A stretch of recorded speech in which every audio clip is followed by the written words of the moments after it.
अस्सलाम वालेकुम, good morning. आप देख रहे हैं सुबह की सोच और मेरे साथ है गजल अशरफ और मेरे साथ है हसनैन लियाकत। आप सबको कहेंगे खुश आमदीद और एक नया दिन आपको मुबारक हो। आज है जुमेरात भी है, आज दुआओं का भी दिन होता है अक्सर, लेकिन आज इंपॉर्टेंट दिन इसलिए भी है क्योंकि सिद्धू मूसेवाला की आज बरसी है। और सिद्धू मूसेवाला को कौन नहीं जानता, हर छोटे से छोटा बच्चा उनके गाने गुनगुना रहा होता है। और आपको पता है कि 29 मई आज है और 29 मई 2022 को उनको जदीद तरीन हथियारों से दिन दिहाड़े गोलियां मारकर कत्ल किया गया था जब वो एक तकरीब से निकल रहे थे। और उसके बाद जो उनकी कत्ल की जिम्मेदारी है, जो कि एक बहुत ही मशहूर गैंग है लॉरेंस बिश्नोई गैंग, उसने उनकी कत्ल की जिम्मेदारी कबूल कर ली थी। लेकिन कुछ लोगों का ख्याल था कि उनको मोदी सरकार की ईमा पर कत्ल किया गया है, उन्होंने उनको कत्ल करवाया है। और आपको पता है कि ये जो बिश्नोई गैंग है, इसके हवाले से ये भी कहा जाता है, कहा क्या जाता है, बल्कि हमने खुद ये रिपोर्ट्स देखी कि बाद में सलमान खान को भी इनकी जानिब से धमकियां दी गई थी और फिर सलमान खान की सिक्योरिटी को भी बढ़ा दिया गया था। लेकिन अभी हम बात करें सिद्धू मूसेवाला के हवाले से।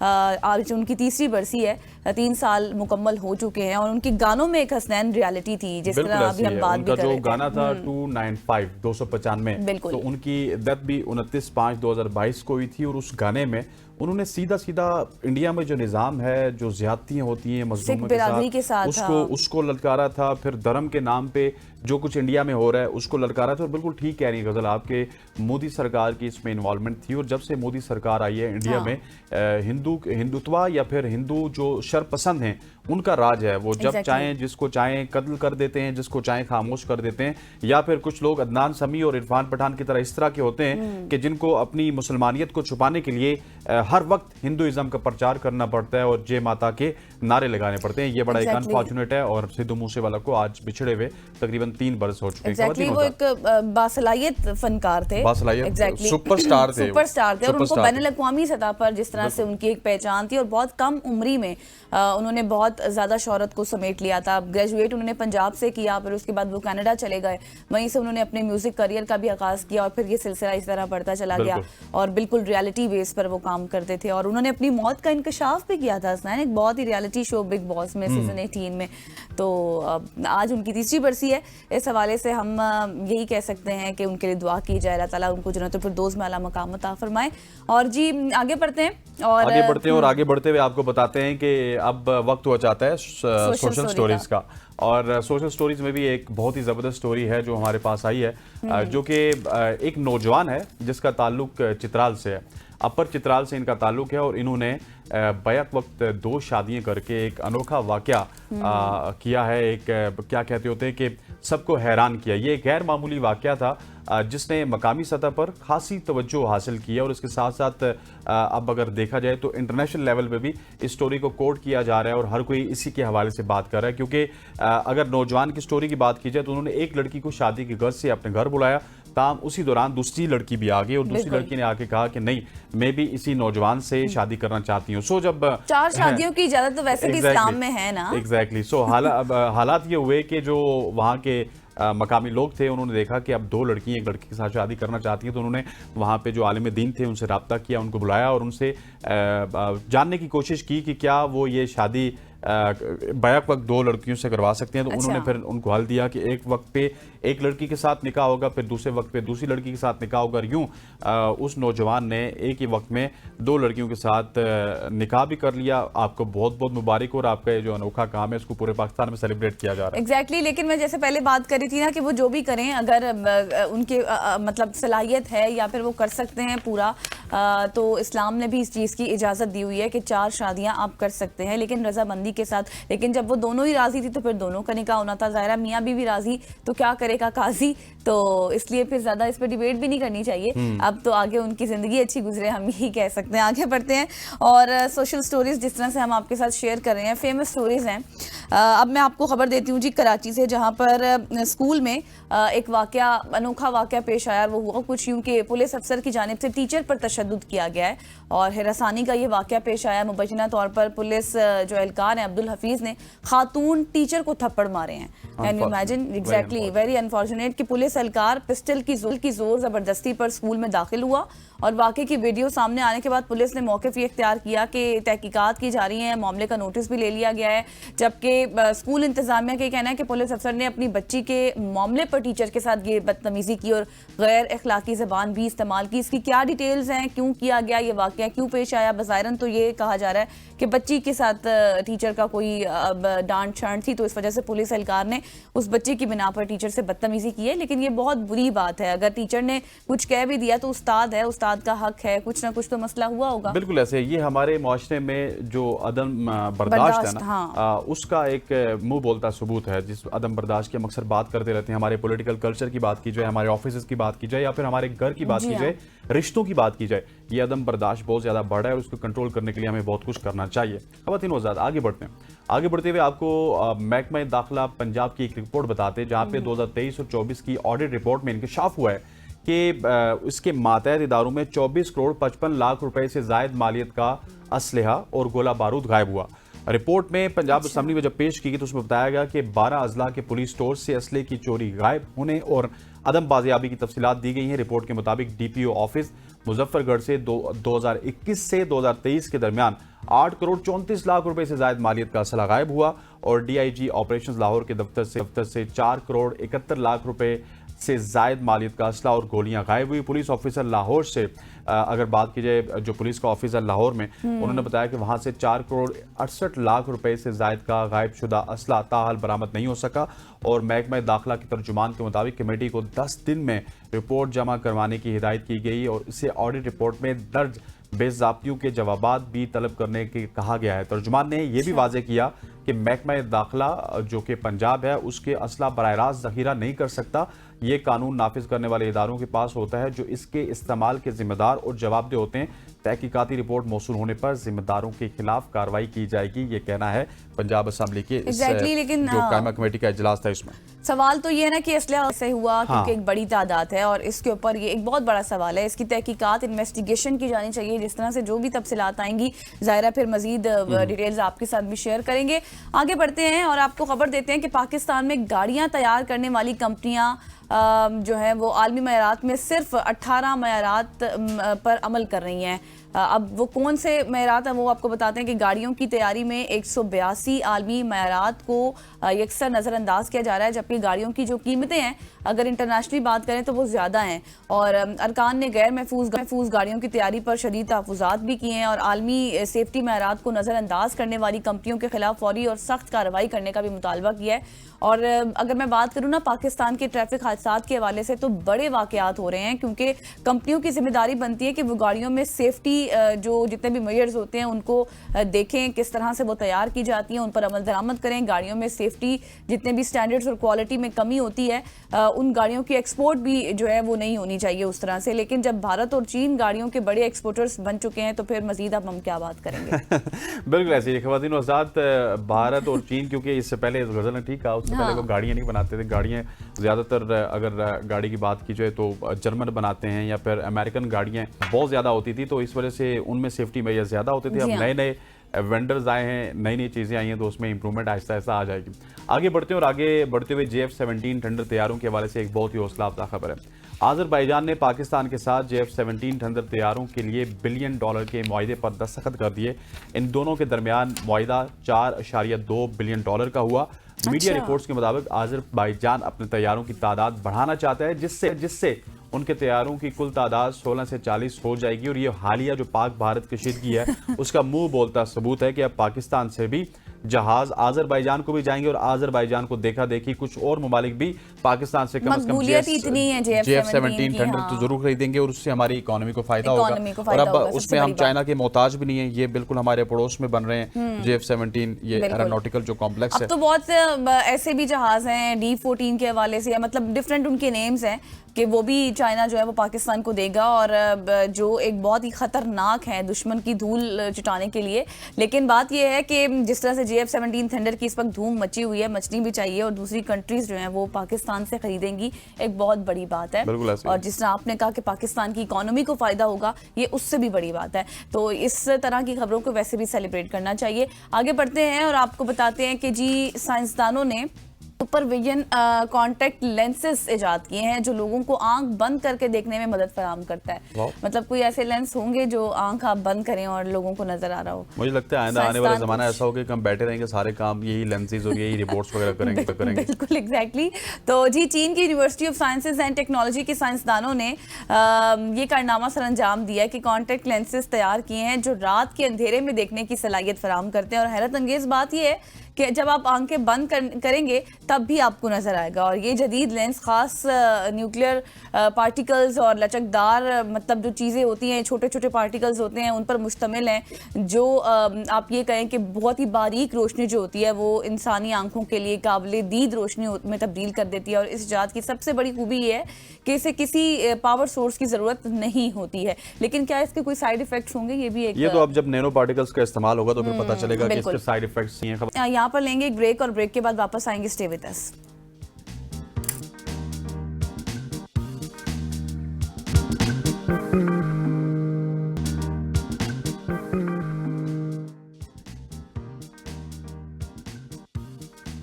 वेलकम बैक खवातीन और हज़रात। अब बात करेंगे पाकिस्तान में गैरत के नाम पर कत्ल की। पाकिस्तान में गैरत के नाम पर कत्ल की वारदातों में रोज़ बरोज़ इजाफा होता चला जा रहा है। Human right commission of Pakistan के जारी करदा आदाद शुमार के मुताबिक गुज़श्ता साल मुल्क भर में जनवरी से नवंबर तक 392 खवातीन गैरत के नाम पर कत्ल हुई।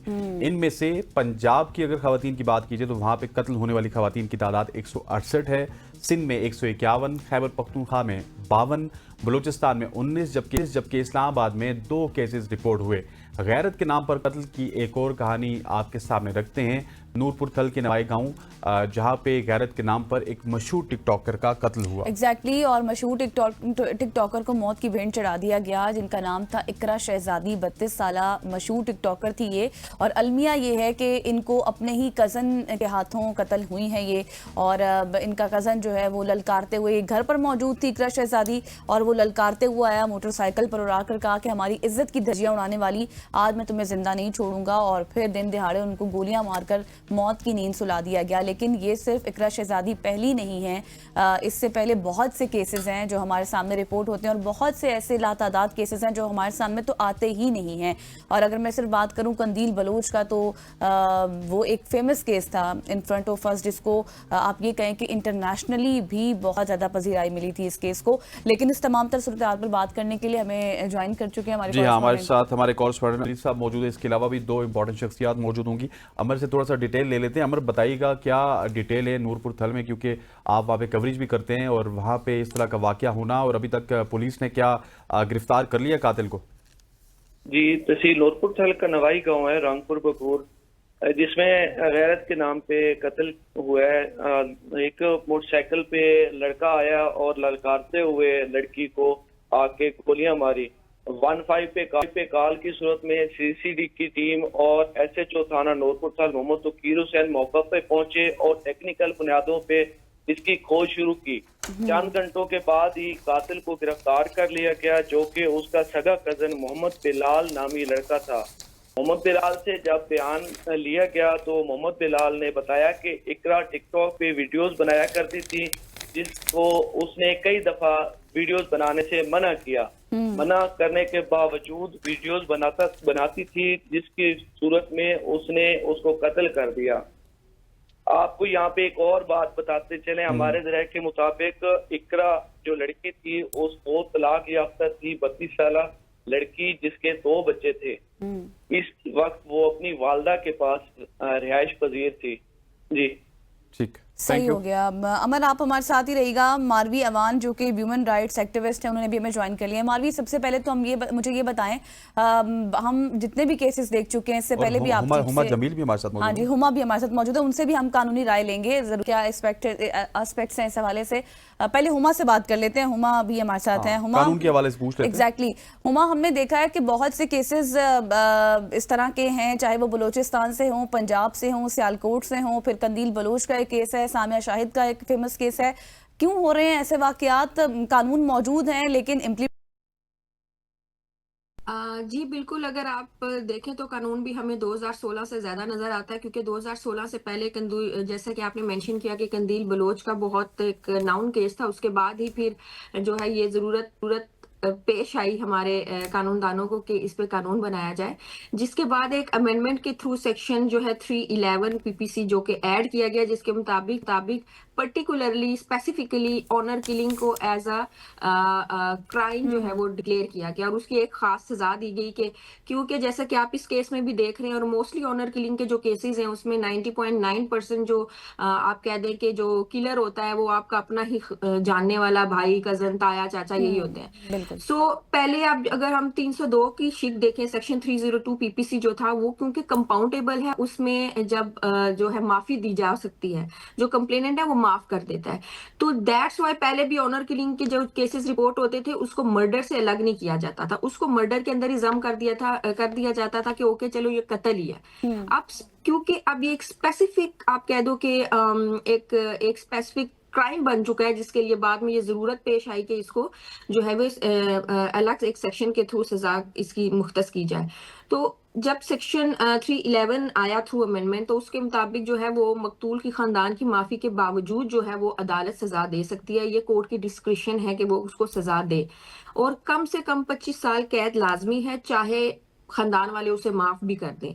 सो आप ये कह सकते हैं कि एक जो लेकिन Huma, sorry to cut you, एक तो ये भी एक्ट आया था ना 2016 का ऑनर किलिंग, जिसमें ये हक ही खत्म कर दिया था माफी वाला, जो खानदान वाले माफी दे देते थे और जो मुजरिम था वो सजा से बच जाता था। जी मैं यही कह रही हूँ कि इसमें यही है कि अगर खानदान वाले माफ भी कर देते हैं ना तो उसका कोई इम्पैक्ट नहीं होगा। ये कोर्ट के पास डिस्क्रिशन है कि वो माफ करे या ना करे। अच्छा जी अब वो जो था ना पहले कंपाउंडेबल इफेक्ट था, वो कंपाउंडेबल इफेक्ट सेक्शन 311 में नहीं है। अच्छा, तो अब ये कोर्ट की डिस्क्रिशन है कि वो उसको सजा दे, और कम से कम सजा जो है 25 साल है अगर ऑनर किलिंग, कम से कम सजा 25 साल है। अच्छा हुमा, हमारे साथ रहिएगा, हम आपकी तरफ भी आएंगे। हमें ज्वाइन किया है मारवी अवान ने। Marvi, thank you so much for joining us, human right activist हैं। मारवी, जिस तरह मैं बता रहा था, जो सबसे ज़्यादा केसेस हैं वो पंजाब से रिपोर्ट हो रहे हैं। हालांकि पंजाब में पढ़े लिखे लोगों की तादाद बहुत ज़्यादा है, लिटरेसी रेट बहुत ज़्यादा है। पहले ये केसेस दूर दराज के इलाकों से होते थे, लेकिन अब पंजाब से इस तरह के केसेस का आना, इसकी क्या वजूहात हैं?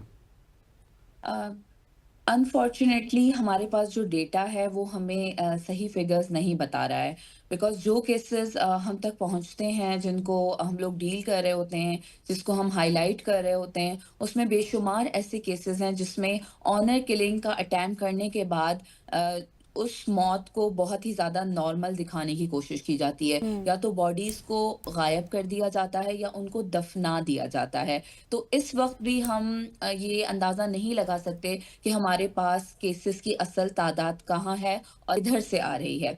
जब हम पंजाब की बात करते हैं, केपी की बात करते हैं, सिंध की बात करते हैं, तमाम जगहों से, चाहे वो रूरल हो या अर्बन हो, हमें केसेस रिसीव हो रहे हैं, हमारे सामने केसेस आ रहे हैं। इस वक्त हम ऑनर किलिंग को पाकिस्तान में ये नहीं कह सकते कि ये कोई क्लास स्पेसिफिक है या ये अर्बन या रूरल में से किसी जगह पर ज्यादा पाई जाती है, बिकॉज ऑनर किलिंग एक ऐसी सोच है जो कि लोगों को, हमारी सोसाइटी को इस इतने बड़े क्राइम को नॉर्मलाइज फील करवाती है। Even a majority of the cases, along with the case which happened recently in Punjab, the accused is proudly saying that मैंने अपने खानदान का ऑनर बचाया या हमारे खानदान का ऑनर खराब हो रहा था तो मैंने उसकी प्रोटेक्शन के लिए ये कदम उठाया, जो कि निहायत ही गलत सोच है। और जब तक हम इस सोच को नहीं बदलेंगे तब तक प्रॉपर इम्प्लीमेंटेशन ऑफ लॉज नहीं होगी। कंदील बलोच का केस एक एग्जाम्पलरी केस है हमारे पास अब तक, और उस केस ने सबसे बड़ा चेंज यही लेकर आया कि ऑनर किलिंग करने के बाद ये कातिल बहुत आज़ादी से घूमते हैं सोसाइटी के अंदर, जो कि इनकरेज करती है इस सोच को, इस बिलीफ को, और ज़्यादा ख़वातीन उनकी जानें खतरे में आती हैं, चाहे टिकटॉक वजह हो, चाहे कोई दुपट्टा वजह हो, या चाहे कोई मिस्ड कॉल वजह हो, कत्ल होता है। वी कैन नॉट से कि ये ऑनर की वजह से और something like that. I think हमें भी इस चीज को इनकरेज करना चाहिए कि इनोसेंट जान का कत्ल हुआ है, वजह चाहे कोई भी हो, we should not attach honor with it, because honor is just something what is in the mind of people, what they are practicing, what increased by the patriotical mindsets or the practices. but honor को हम side पे रखें तो कत्ल है। आपने अगर एक जान को, मासूम जान को 9 गोलियां, लाइक आप और मैं सोच के कांप जाएं कि इतनी बेदर्दी से कत्ल के उनके ऑनर को सुकून नहीं आता, इतनी अजियत देते हैं लोगों की बॉडीज को, खवातीन की, मासूम बच्चियों की। So this is something we need to change the mindset of people as well. हम अभी भी कोई काम नहीं कर रहे हैं माइंडसेट्स के ऊपर। चंद ऑर्गेनाइजेशंस हैं जो कम्युनिटीज में जाके बात करती हैं लोगों से, मगर हमें वो proper campaign from the government side on this very very. अच्छा मारवी, ये बात आपने बहुत जबरदस्त की है कि कैंपेन और अवेयरनेस की जरूरत है। हुमा से भी इस हवाले से पॉइंट ले लेते हैं। हुमा, जिस तरह से मारवी भी बात कर रही थी ना, अभी आप रिसेंट देखें कि यूएन की रिपोर्ट्स भी हमारे सामने मौजूद हैं जिसमें बाकायदा ये इंकशाफ किया गया था कि औरत अपने घर में ही महफूज नहीं है। और कत्ल बराए गैरत की बात करें तो ये ऐसा फेल है कि खवातीन के साथ ही होता है, क्योंकि अभी हम बात कर रहे थे शिकों के हवाले से भी जितने भी कानून बने हैं, लेकिन कोई इम्प्लीमेंटेशन उस तरह से नहीं होती, कातिल बच जाता है। आप क्या समझती हैं मजीद इस हवाले से किस तरह के कानून बनने चाहिए ताकि मुजरिम को सख्त से सख्त सजा मिले? जी बिल्कुल। सबसे पहले तो मैं मारवी साहब की बात को कंटिन्यू करूंगी कि देखिए समाजी रवैयों में हमारी तब्दीली और खवातीन को बाख्तियार बनाने की बहुत ज़रूरत है। ये एक ऐसी चीज़ है जो हमें घरों से शुरू करनी होगी। और जहाँ तक हम लॉ की बात करें तो ओब्वियसली लॉ को स्ट्रिक्टली इम्प्लीमेंटेशन और एग्जीक्यूशन की बहुत ज़रूरत है। लॉज तो हमारे पास बहुत होते हैं, बट उसको एग्जीक्यूट करना, और जैसा कि हम अभी भी इस स्पेशल अमेंडमेंट की बात कर रहे थे लॉ की, तो उसमें भी देखिए लूप होल्स हैं। जैसा कि हमने जो कातिल की सजा है वो हमने छोड़ दिया है कोर्ट की डिस्क्रिशन पे। ये कोर्ट की डिस्क्रिशन है, वो उसको सजा दे या ना दे, माफी के बाद की बात कर रही हूँ। और सेकेंडली अगर हम लूप होल देखें तो ये भी एक जैसे कि बात हो रही है कि डिफिकल्ट है प्रूव करना कि ये एक सिंपल मर्डर है या ये ऑनर किलिंग थी, क्योंकि अक्सर औकात जितने भी ऐसे केसेस हैं उसको ऑनर किलिंग की बजाय जब कोर्ट में एविडेंस स्टार्ट होती है तो उसको एक सिंपल मर्डर के तौर पे पेश किया जाता है, क्योंकि ऑनर किलिंग का कोई उस तरह से आप एविडेंस कलेक्ट नहीं कर पाते हो। अब ये भी जो अभी हम स्पेसिफिक केस देखें जिसमें एक टिकटॉकर को कत्ल किया गया है, तो उसमें एक आप देखेंगे कि स्पेसिफिकली उसने एक कॉज दिखाई है कि इस वजह से ऑनर किलिंग है। अब वो ऑनर किलिंग कोर्ट में जब प्रूव होगी तो आप वहां पे जो आप देखेंगे विटनेसेस आएंगे या उसके अपने जो वालिदैन होंगे वो ये बोल देंगे नहीं ये इसका रंज किसी और चीज का था, ये इसके सर्कमस्टेंशियल बिल्कुल ऐसे ही हुमा। और ये बड़ा एक अनफॉर्चुनेट है कि हमारे यहाँ इस तरह के वाकयात होते हैं। हुमा, आपका भी और मारवी आपका भी बहुत बहुत शुक्रिया, थैंक यू सो मच सुबह की सोच में बात करने के लिए। तीनों आजाद इस तरह के इशूज़ हैं जो कि हमारी सोसाइटी में प्रिवेल करते हैं, उनको ख़त्म होना चाहिए। ये एक बड़ा अनफॉर्चुनेट इशू है कि ख़वातीन का गैरत के नाम पे कत्ल होता है। यहाँ पे वक्त हो जाता है शॉर्ट सी कमर्शियल ब्रेक का, ब्रेक लेते हैं, वापस आते हैं, stay with us.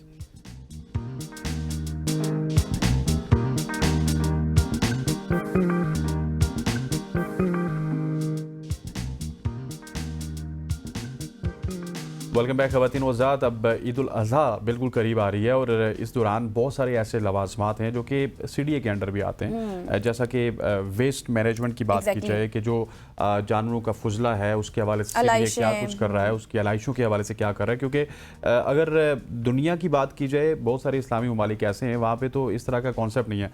When I was in UAE तो वहाँ पे ईद का कॉन्सेप्ट इस तरह का है कि बस वो उनके ज़बा खाने हैं, वहाँ पे जाके वो जानवर दे देते हैं और दूसरी विंडो से थोड़ी देर में वो अपना सामान वसूल कर लेते हैं। किसी तरह सड़कों पे आपको जानवर नज़र नहीं आएंगे, लेकिन पाकिस्तान में इस तरह का कल्चर है कि सड़कों पे ही सारी चीज़ें होती हैं। इस हवाले से CDA क्या कर रहा है, CDA के क्या प्लान्स हैं, कैसे इंतजाम हैं, इन इंतजाम के ऊपर बात करेंगे। इन इंतजाम पर बात करेंगे क्योंकि फेडरल ने ये बात की है कि मंडियाँ लगाने की जो जगह है उस हवाले से अनाउंसमेंट भी कर दी है कि 6 मंडियाँ लगाई जाएंगी इस्लामाबाद में। तो कैसे इंतजाम है, इन्हीं पर बात करने के लिए इन स्टूडियो में ज्वाइन कर चुके हैं वकास अली खान साहब, डायरेक्टर सॉलिड वेस्ट मैनेजमेंट है। बहुत शुक्रिया आपके वक्त के लिए। सबसे पहले तो सर ये बताएं कि जिस तरह से हम बात कर रहे हैं कि अब तो अनाउंसमेंट हो चुकी है ना मंडियाँ लगाने के हवाले से, कहाँ कहाँ पर लगेंगी, किस तरह के इंतजाम हैं आपकी जानिब से? हम बेसिकली हर साल ये प्रॉपर प्लानिंग के साथ होता है। सबसे पहले हम एक थॉरो क्लीनिंग ऑपरेशन करते हैं। जितने भी ईदगाह हैं, जितने भी मसाजिद हैं, इमाम बारगाह हैं, वहाँ उसकी राइट बिफोर ईद हम उसकी प्रॉपर क्लीनिंग ऑप्स होता है। वो स्प्रिंकल किया जाता है लाइम पाउडर को वहाँ। अच्छा। उसके बाद जो है हम ट्रेंचेस डिग करते हैं, डिफरेंट जगहों पे ट्रेंचेस डिग होते हैं। इस दफ़ा हम कोई 55 लोकेशंस पे 107 जो है ये जी हाँ डिचेस हम डिग करेंगे। उसमें ये होता है कि फिर उसके बाद हम बायोडिग्रेडेबल बैग्स की डोर टू डोर डिलीवरी करते हैं। यही जिस तरह आपने मंडी को जिक्र किया, मंडीज़ में और हमारे मेन मराकज़ में यहाँ ये डिस्ट्रीब्यूट होते हैं to the public free of cost. And then what happens is that कि वो जाते हैं डोर टू डोर कलेक्शन। हमारा हमारे जो वर्कर्स हैं वो जाते हैं जहाँ जहाँ कुर्बानी होती है, वो डोर टू डोर कलेक्ट करते हैं जो एनिमल रिमेन्स होते हैं। वो फिर एक हमारा कलेक्शन पॉइंट होता है हर एक सेक्टर में, वहाँ वो जाते हैं। उसके बाद वो नियर बाय जो ट्रेंच होगा उसके अंदर ये एनिमल रिमेन्स को हम डिग करते हैं ताकि ये डिग्निफाइड मैनर में इसको हम और ये जो प्लान है आपके पूरे इस्लामाबाद के लिए है? जिस तरह के दही इलाके हैं यहाँ पे, तरामड़ी हो गया, तरलाई हो गया, अलीपुर हो गया, फराश, सुल्ताना फाउंडेशन तक आपका इस्लामाबाद जाता है, वहाँ पे ये इंतजामात नहीं होते? अनफॉर्चुनेट मैंने देखा है वहाँ पे उस तरह से इंतजामात नहीं होते जिस तरह से इन सेक्टर्स में। बिल्कुल जो हमारी डोर टू डोर सर्विस है, क्योंकि हम प्राइमरी कलेक्शन जो है वो सेक्टोरल एरियाज में करते हैं।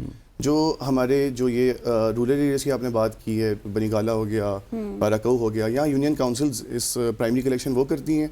सेकेंडरी कलेक्शन जो है वो एक जो मैंने अभी बताया कॉमन पॉइंट जो है हमारा, वहाँ पे आके वो होते हैं, उससे हम सेकेंडरी कलेक्शन करते हैं। तो वहाँ जो है यूनियन काउंसिल्स जो हैं वो ये वाले जो फ़राइज़ है वो अदा कर। लेकिन वकास साहब, हमने जिस तरह हसनैन ने भी बात की ना, हमने खुद इन चीज़ों को देखा है कि शहरियों को काफ़ी शिकायत होती हैं, तो इस हवाले से कोई कंट्रोल रूम्स, कोई कंप्लेंट डेस्क भी कायम किए? बिल्कुल हमारा एक कंप्लेंट मैनेजमेंट सिस्टम है, हेल्पलाइन है 1334।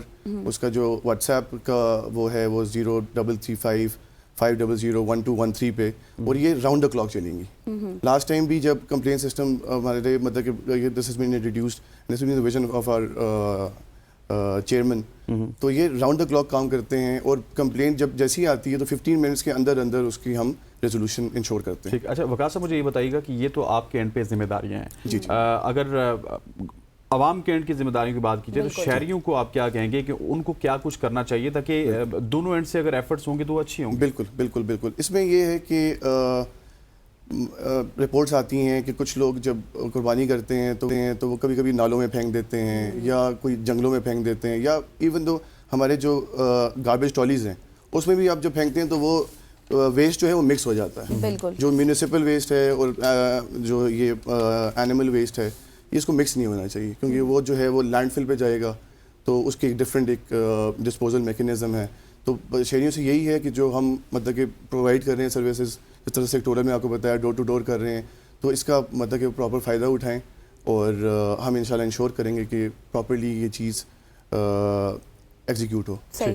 अच्छा वकास साहब, मुझे लास्टली ये भी बताइएगा कि क्या ये कैंपेन्स आपकी जो होती हैं ये क्या सिर्फ ईद तक ही मुख्तस हैं या ईद के दिनों के बाद भी इसके ऊपर काम किया जाता है? जितनी भी कैंपेन्स चलाई जाती हैं आपकी कैंपेन्स एज इन सिर्फ अगर ये एनिमल रिमेन्स वो तो डिफरेंट है, वो तो सिर्फ ईद पे होगा प्रॉपर्ली। वैसे तो हाँ, हम डोर टू डोर कलेक्शन तो हम वैसे भी करते हैं, जैसे इस्लामाबाद में जितना भी है there is mechanised door to door collection होती है और मैनुअल भी होती है। वो तो हम प्रॉपर पूरे सेक्टोरल एरियाज में प्रोवाइड कर रहे हैं अभी। वही उसी तरह डे टू डे उसमें भी रूरल में जो है प्राइमरी कलेक्शन जो है वो यूनियन काउंसिल्स के थ्रू होती है, और वहाँ हम हमारे जो कंटेनर्स पड़े हुए हैं या स्किप्स पड़े हुए हैं, स्किप्स होते हैं, गार्बेज ट्रॉलीज होती हैं, उससे हम फिर सेकेंडरी कलेक्शन करते हैं जो हमारा टेम्परेरी ट्रांसफर स्टेशन है एट I-11-4, और फिर वहाँ से उसकी फाइनल डिस्पोजल होती है रावलपिंडी की जो डंपिंग साइट है लोसर पे। ठीक हो गया, thank you so much. Waqas साहब हमारे साथ मौजूद थे, डायरेक्टर थे वेस्ट मैनेजमेंट के। सीडीए की अगर बात कीजिए तो वो काफ़ी अच्छा काम कर रही है। अब उम्मीद करते हैं कि सीडीओ काम है वो ईद पर अच्छे से रहे और ईद पे जो शिकायत होती हैं वो ना हो। ख़वातीन वज़ात यहाँ पे वक्त हो जाता है एक शॉर्ट सी कमर्शियल ब्रेक लेते हैं, वापस आते हैं। Stay with us.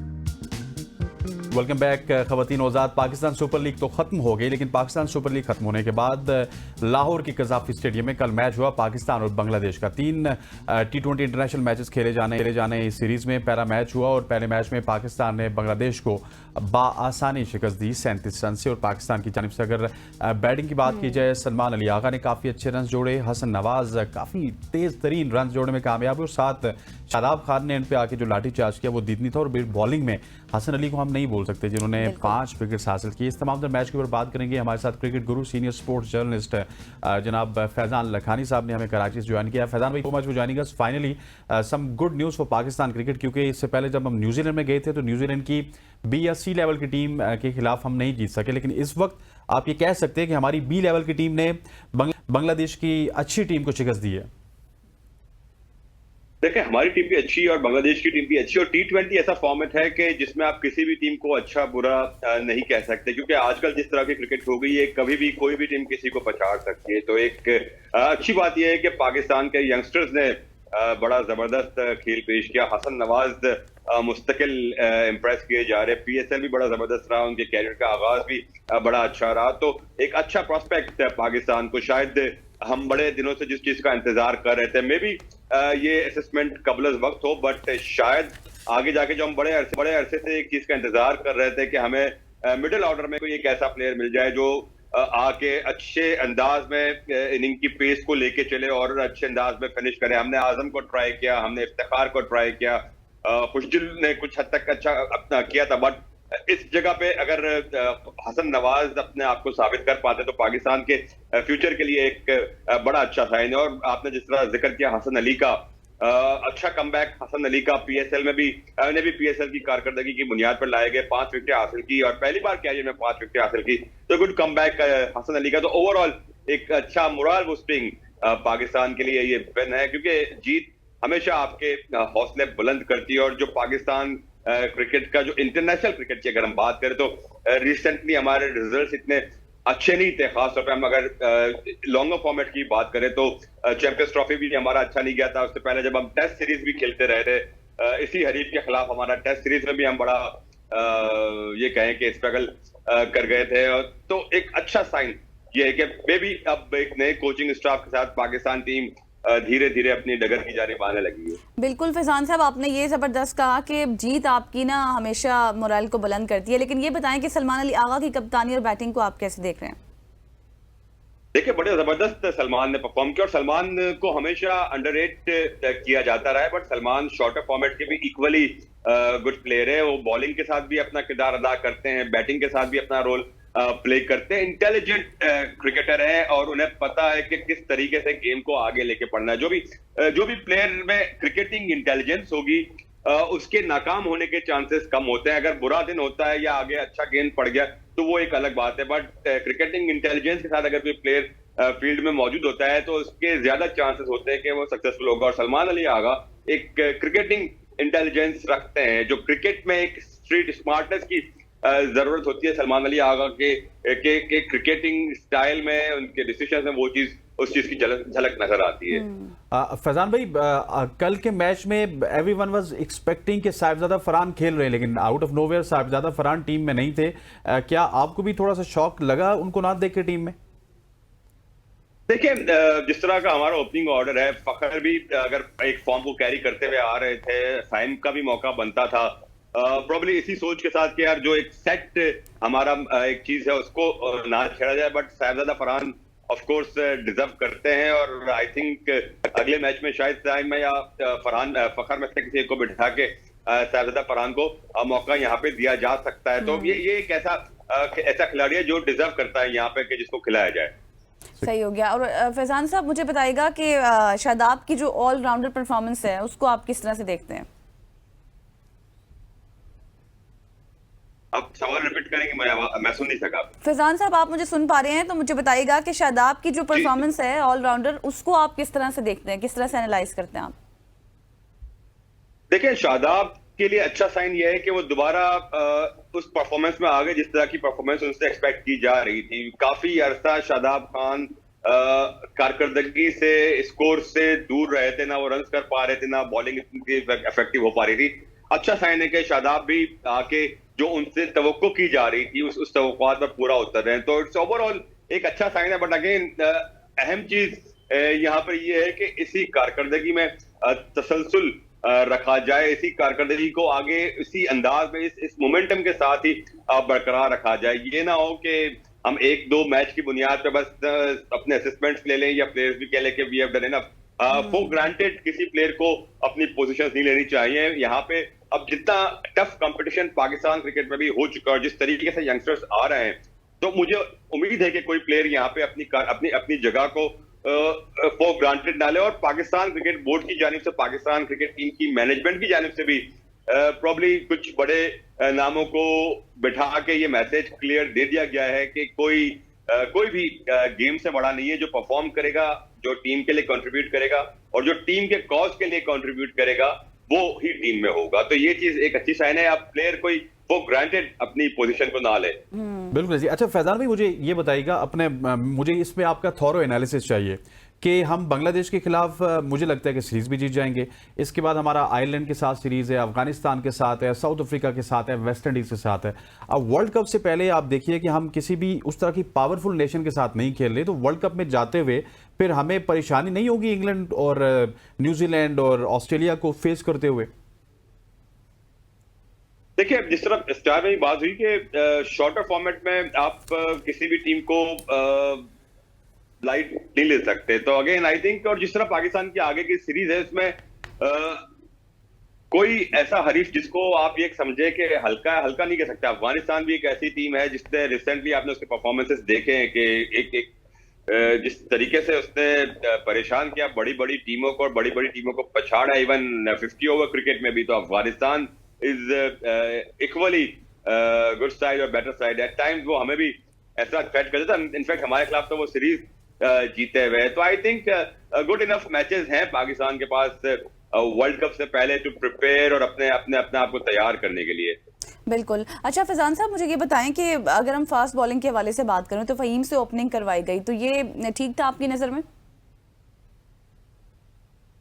I think ये एक अच्छा या बुरा, ये तो टीम मैनेजमेंट का एक डिसीजन है। मेरे ख्याल में आप कंडीशंस को देखते हुए डिसीजन करते हैं। आई वुड हैव प्रेफर्ड कि कोई फुल फ्लेज पेसर के साथ ही अगर ये आगे होते तो ज्यादा बेहतर होता। बट अगेन हमारे पास ऑप्शंस की थोड़ी सी शायद कमी हो गई थी। वसीम जूनियर के अनफिट होने के बाद अब्बास आफरीदी को गो के उन्होंने टीम में लिया है। लेकिन आई थिंक यहाँ पर क्रिटिसिज्म वाली अब वो कोई बात नहीं बनती। मुख्तलिफ तजुर्बात भी किए जा रहे हैं, देखा जा रहा है कि आगे किस तरह बढ़ना है, कौन से प्लेयर्स ऐसे हैं जो आपके कॉम्बिनेशन में फिट हो सकते हैं, कौन सा प्लेयर आपका नया बॉल अच्छा इस्तेमाल कर सकता है, कौन सा प्लेयर आपका पुराना बॉल इस्तेमाल कर सकता है अच्छा। और यहाँ पर एक चीज मुझे अच्छी लगी कि हसन अली ने पुराने बॉल के साथ भी उतना इफेक्टिव साबित हुआ। ये पाकिस्तान टीम के लिए एक यहाँ पे बड़ा अच्छा साइन है कि हम पुराने बॉल में थोड़ा सा स्ट्रगल करते थे मिडिल के फेजेस में, डेथ ओवर्स में भी।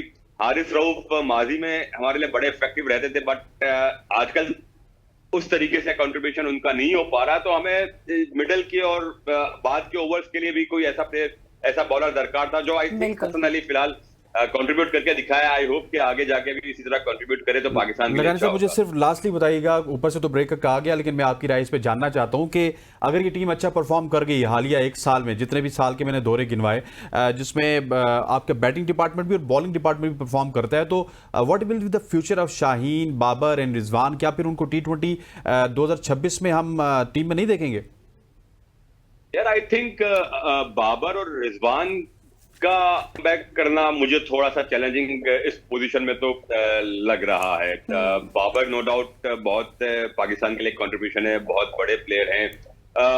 प्रॉब्लम यह है कि जिस तरह हम पहले भी इस बात पे डिस्कशन करते रहे, जब दुनिया 160 के स्ट्राइक रेट से खेलती थी तब बाबर 130 के स्ट्राइक रेट पे होते थे, और जब दुनिया 180 के स्ट्राइक रेट से खेलने लगी तो बाबर ने अपने आप को 150 पिलाया। तो देखिए, क्रिकेट इवॉल्व होती जा रही है, और अब जिस तरह हमारे यंगस्टर्स परफॉर्म कर रहे हैं या जिस तरह प्लेयर्स ने परफॉर्म करके दिया है, नौजवानों ने परफॉर्म करके दिया है, I think Babar and Rizwan ये हमारे ओडीआई क्रिकेट और टेस्ट क्रिकेट के लिए बड़े जबरदस्त खिलाड़ी साबित होंगे। इनको अपने नेचुरल स्टाइल से जो क्रिकेट खेलते हैं वो खेलने दें। अगर इनको T20 में आपने इन्फोर्स किया और जबरदस्ती इनको अपने स्टाइल से हटके खेलने पर मजबूर किया तो शायद फिर उनका अपना जो नेचुरल गेम है वो भी वो डिलीवर नहीं कर पाएंगे। बट यहाँ पे दो प्लेयर्स के मैं नाम जरूर दूंगा जो डिजर्व करते हैं, जिनको पाकिस्तान टीम में मौका मिलना चाहिए।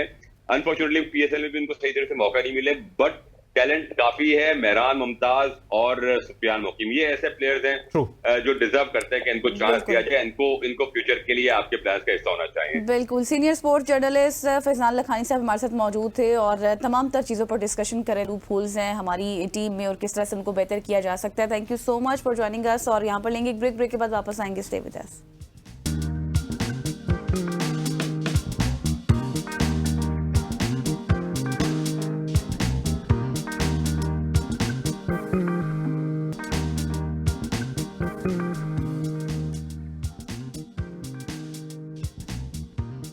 वेलकम बैक खवातीन और हज़रात। आज जिस दौर में हम मौजूद हैं, हम हर तरह की तरक्की कर चुके हैं और तरह तरह की रोज़ बरोज़ हमारे पास कोई ना कोई नई टेक्नोलॉजी आती है।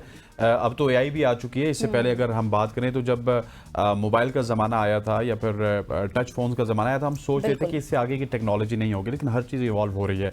हमारा ये हर चीज़, हमारी लाइफस्टाइल इवॉल्व हो रहा है।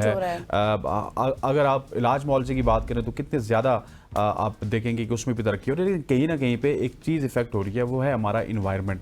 क्योंकि सनतें जिस तरह से तेज़ी से बढ़ रही हैं, तमाम तर चीज़ें आपकी जो ग्लोबल इम्पैक्ट है उसका आपके इन्वायरमेंट पे पड़ता है। आपके क्लाइमेट चेंज की जो रीजंस हैं उसकी भी सबसे बड़ी वजह आपका इन्वायरमेंट है। उसमें जो आलूदगी है उसकी वजह से आपका क्लाइमेट चेंज होता है। क्योंकि जो चीज़ें आजकल हमें रावलपिंडी, इस्लामाबाद में या फिर मुल्क के दीगर शहरों में नज़र आती हैं कि अचानक से थंडरस्टॉर्म आ गया, अचानक से यालाबारी हो गई, अचानक से अब इतनी यालाबारी होती है गाड़ियों के शीशे भी टूटते हैं। तो इनकी क्या वजूहत हैं और इनको किस तरह से कंट्रोल किया जा सकता है, आज हम इसी टॉपिक पे आज हम बात करेंगे। और बात करने के लिए बहुत ही खूबसूरत शख्सियत सुंदर सुहेल माहिर ने ज्वाइन किया। सुंदर, thank you so much for joining अस। सबसे पहले तो मुझे ये बताएं कि माहौलियाती आलूदगी जो है वो सिर्फ पाकिस्तान नहीं, दुनिया भर का ये मसला है।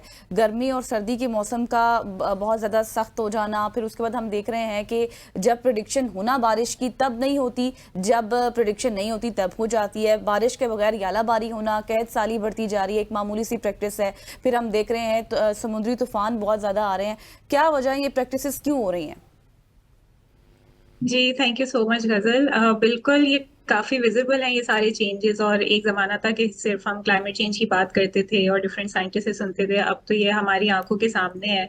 और ये सिर्फ पाकिस्तान में ही नहीं है बल्कि दुनिया भर में अगर आप देखें तो कितना एक्सट्रीम वेदर जो है हो चुका है हर मुल्क में।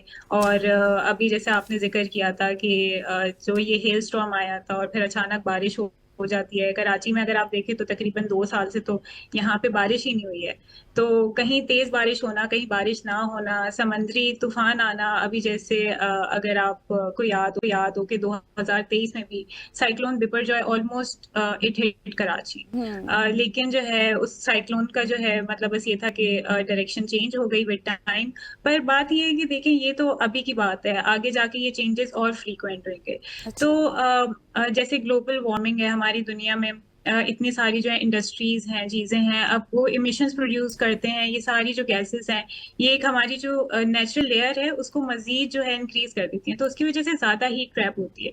जब ज्यादा हीट ट्रैप होगी तो ग्लोबल टेम्परेचर बढ़ेंगे और ये चेंजेस और ज्यादा फ्रीक्वेंट होते जाएंगे।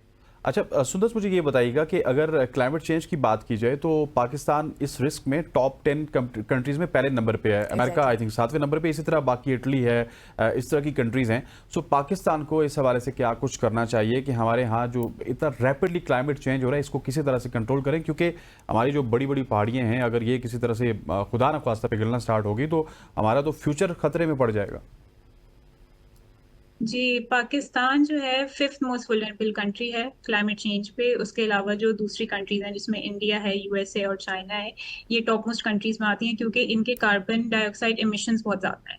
पाकिस्तान की कंट्रीब्यूशन इटसेल्फ इमिशंस में इतनी नहीं है, लेकिन क्योंकि ये दूसरी बड़ी कंट्रीज का इम्पैक्ट पाकिस्तान पे और मतलब दुनिया में आप किसी भी एक जगह कुछ करेंगे तो ऐसा नहीं है उसका इम्पैक्ट कहीं और ट्रांसफर नहीं होगा। तो ये है कि ये जो बड़ी कंट्रीज हैं इन्होंने इंडस्ट्रियल रेवोल्यूशन के बाद इतने ज़्यादा इमिशंस प्रोड्यूस किए हैं जिसका इम्पैक्ट पाकिस्तान में भी है। यहाँ पे हम ये कर सकते हैं कि हमारे पास एक अडेप्टेशन प्लान होना चाहिए हर सिटी के हिसाब से कि आप अपने इंफ्रास्ट्रक्चर को बेहतर बनाएं, उसको मजीद ग्रीन बनाएं। आप ओशंस के हवाले से जो है आपने इनिशिएटिव्स लेने चाहिए क्योंकि ये बहुत ज़रूरी है। आप देखें कि अभी भी जो है हमारी अगर कंट्री इटसेल्फ की बात करें तो हमारे पास कोई ऐसे अडेप्टेशन मेजर्स नहीं है जो ये तूफान आना है तो हमारे पास क्या नेचुरल बैरियर मौजूद है।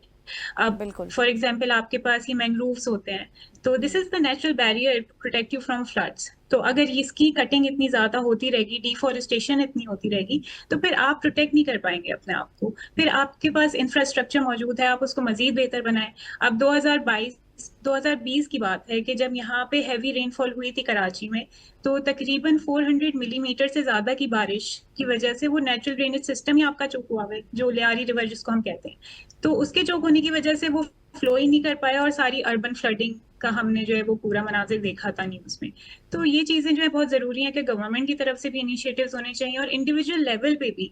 आप इतना कचरा जो है वो फेंक रहे होते हैं, तो उसकी मतलब आप रिजल्ट्स देख सकते हैं कि इवेंचुअली वो आपको इम्पैक्ट कर रहा होता है। अच्छा सुंदर साहब, आपने भी कचरे की बात की ना, तो साइंटिस्ट आज से बहुत साल पहले ये बात कर चुके थे कि जिस बर्क रफ्तार से तब्दीली आ रही है इसका इम्पैक्ट होगा फ्यूचर में। तो अब हम देख रहे हैं कि वो सारा असर हमें नज़र भी आ रहा है। और इसके साथ साथ अगर हम बात करें ना आलूदगी के हवाले से, तो रोज़ बरोज़ जो बढ़ती हुई आलूदगी है, अगर हम उसको ख़त्म कर भी दें तो फिर भी जो पानी, फ़िज़ा और जो मिट्टी में आलूदगी पाई जाती है उसको ख़त्म करने में हमें सालों लग सकते हैं।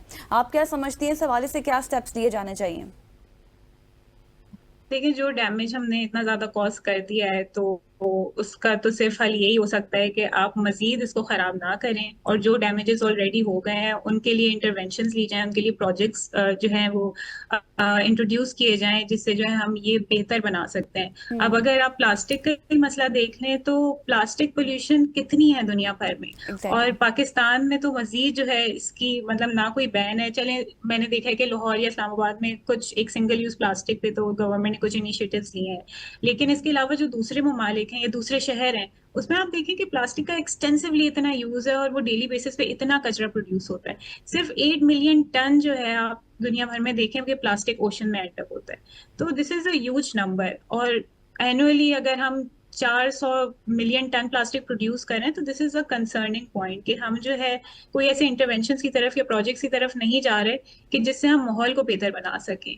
माहौल बिगड़ चुका है काफी ज्यादा, हमारी एयर भी इतनी पॉल्यूटेड है, आप ये देखें कि WHO के स्टैंडर्ड से क्रॉस कर गई है। हम हर साल देखते हैं स्मोक का इशू होता है लाहौर में, कराची की फिजा आलूदा है, फिर उसके अलावा फैसलाबाद में भी ये मसाइल शुरू हो गए हैं।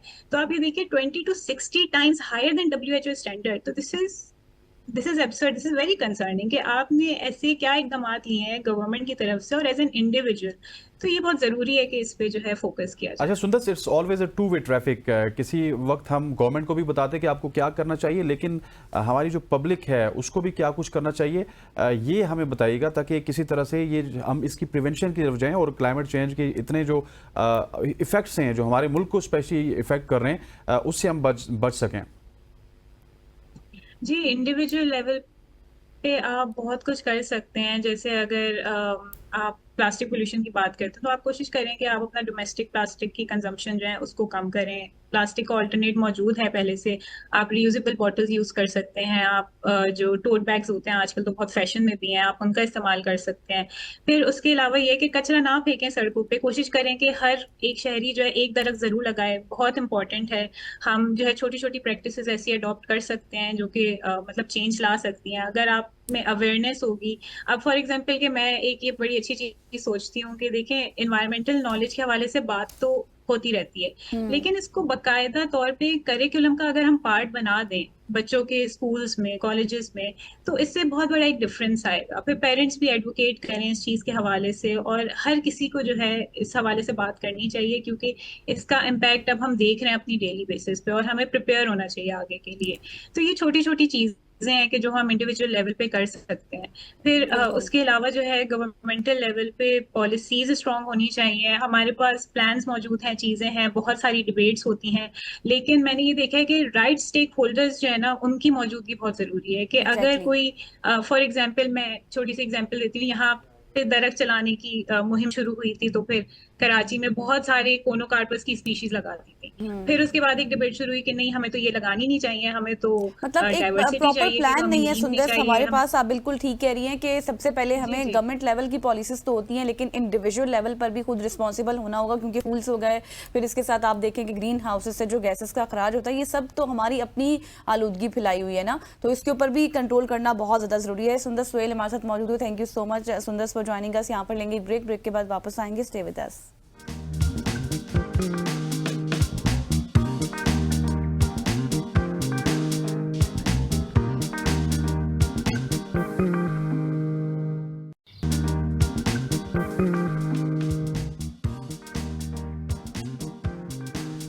Welcome back after the break. और अब हम बात करेंगे पाकिस्तान की बाहिम्मत और बासलाहियत नौजवान बानो भट्ट की, जिन्होंने एशियाई जियोजित्सु चैंपियनशिप 2025 में अपनी शानदार कारकर्दगी से तारीख रकम कर दी है। और बानो भट्ट ने भारत की ऋचा शर्मा को एक सख्त मुकाबले के बाद शिकस्त देकर गोल्ड मेडल भी अपने नाम किया है। नवी एशियाई जियोजित्सु चैंपियनशिप 23 से 25 मई तक उर्दन में मुनक्किद हुई और ये कामयाबी ना सिर्फ आप ये कहें कि खेल में, बल्कि खित्ते में पाकिस्तान की बर्तरी का मुंह बोलता सबूत है। और पाकिस्तानी टीम ने इवेंट में एक सोना और मुतअद्दिद कांसी के तमगे भी अपने नाम किए हैं।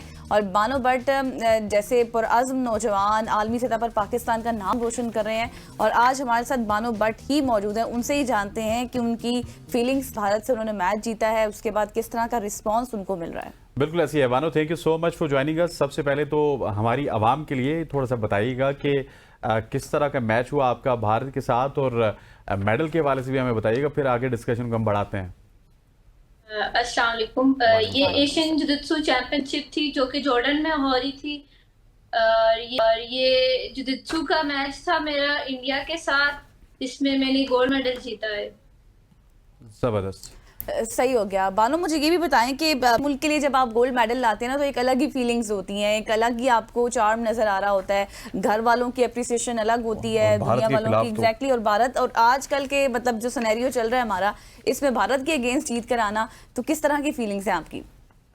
अल्हम्दुलिल्लाह फीलिंग्स बहुत अच्छी थी। एक एथलीट का ड्रीम होता है कि बाहर जाके अपनी कंट्री को रिप्रेजेंट करे। ये ग्रीन कलर पहनना बहुत से एथलीट का ख्वाब है, और स्पेशली आप एक अदर कंट्री में जाते हैं, वहाँ पे आपका नेशनल एंथम प्ले किया जाता है, और जो जितने भी वहाँ पे लोग होते हैं वो हमारे एंथम की रिस्पेक्ट में खड़े होके पूरा कौमी तराना हमारा सुनते हैं। तो ये मेरी अच्छा बानो, मुझे प्रिसाइसली अपने फाइनल के हवाले से बताइएगा। काफी अच्छे खासे मार्जिन से आपने फाइनल जीता, तो क्या आप पहले से प्लान करके गई थी कि इतना ही मार्जिन से जीतना है? क्योंकि जब इंडिया पाकिस्तान का मुकाबला होता है तो ये कहते हैं कि स्किल से ज्यादा आसाब का मुकाबला होता है, तो वहां पे फिर किस तरह से इसको एग्जीक्यूट किया आपने?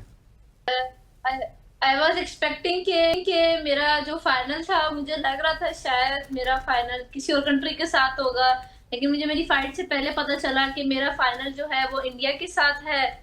तो एक वैसे भी आज काफी टाइम से राइवलरी चल रही है पाकिस्तान वर्सेस इंडिया की मैच की। जब भी ये मैच होता है कि दोनों तरफ की ऑडियंस बहुत जोश में होती है कि हमारे मुल्क का खिलाड़ी जीतेगा, हमारे मुल्क का जीतेगा।